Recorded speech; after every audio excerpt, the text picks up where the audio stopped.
أعوذ بالله من الشيطان الرجيم. بسم الله الرحمن الرحيم. الحاقة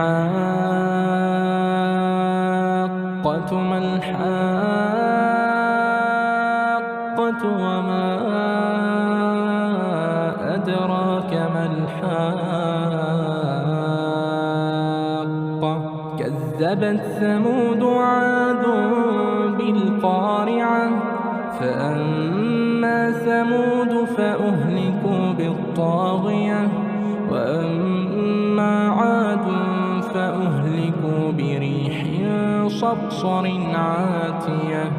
سخرها عليهم 7 ليال و8 أيام حسوما فترى القوم فيها صرعا كأنهم أعجاز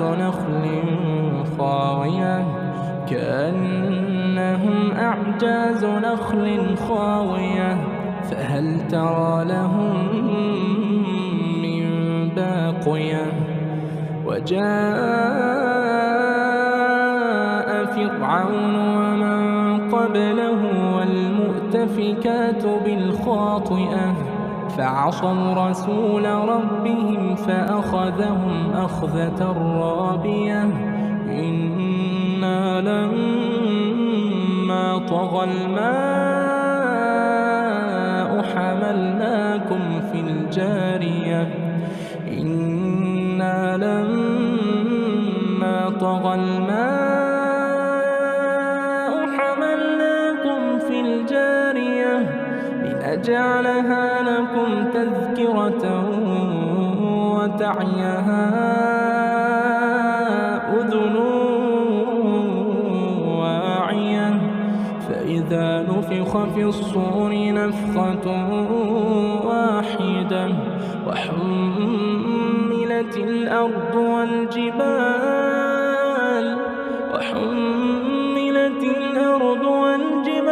فدكتا دكة واحدة فيومئذ وقعت الواقعة وانشقت السماء فهي يومئذ واهية والملك على أرجائها ويحمل عرش ربك فوقهم يومئذ 8 يومئذ تعرضون لا تخفى منكم خافية فأما من أوتي كتابه بيمينه فيقول هاؤم اقرءوا كتابيه إني ظننت أني ملاق حسابيه فهو في عيشة راضية في جنة عالية قطوفها دانية كلوا واشربوا هنيئا بما أسلفتم في الأيام الخالية وأما من أوتي كتابه بشماله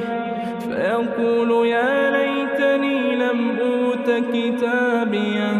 ولم أدر ما حسابيه يا ليتها كانت القاضية ما أغنى عني ماليه هلك عني سلطانيه خذوه فغلوه ثم الجحيم صلوه ثم في سلسلة ذرعها 70 ذراعا فاسلكوه إنه كان لا يؤمن بالله العظيم ولا يحض على طعام ليس له اليوم هاهنا حميم ولا طعام إلا من غسلين لا يأكله إلا الخاطئون فلا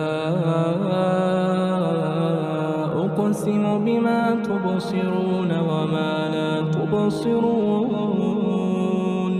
إنه لقول رسول كريم وما هو بقول شاعر قليلا ما تؤمنون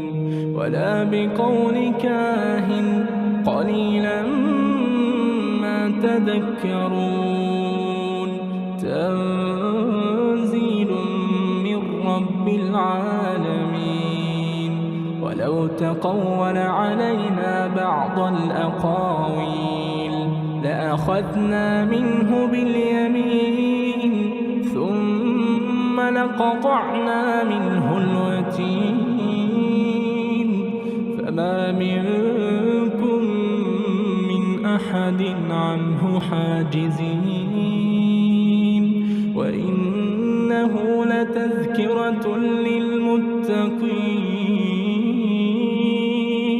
وإنا لنعلم أن